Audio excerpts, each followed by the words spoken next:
అందరికీ నమస్కారం.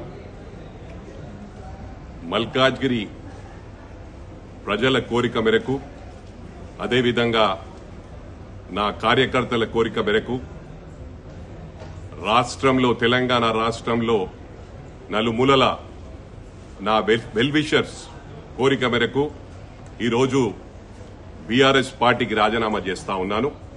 తప్పకుండా విదిన్ నో టైం నేను ఏ పార్టీలో చేరబోతా ఉన్నానో తెలియజేస్తానని చెప్పి కూడా ఈ సందర్భంగా తెలియజేస్తా ఉన్నాను.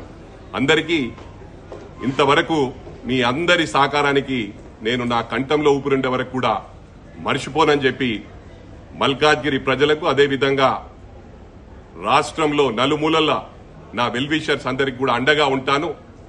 ఎప్పుడు కూడా నా ప్రాణమున్నంత వరకు కూడా ప్రజల కోరిక మేరకే నేను ముందుకు నడుస్తాను. దేనికి కూడా లొంగే ప్రసక్తి లేదని చెప్పి కూడా ఈ సందర్భంగా తెలియజేస్తాను.